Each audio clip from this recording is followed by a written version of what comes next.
de astăzi are deja folii aplicate, care arată cam așa, iar în plus de asta sunt fără omologare, fapt care poate să atragă sancțiuni de până la 4.000 de lei. O să le dăm jos, să punem altele mai bune și omologate, desigur.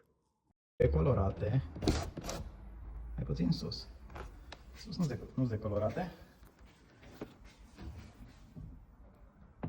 pentru că intră în ghedăr și nu bate soarele pe ele.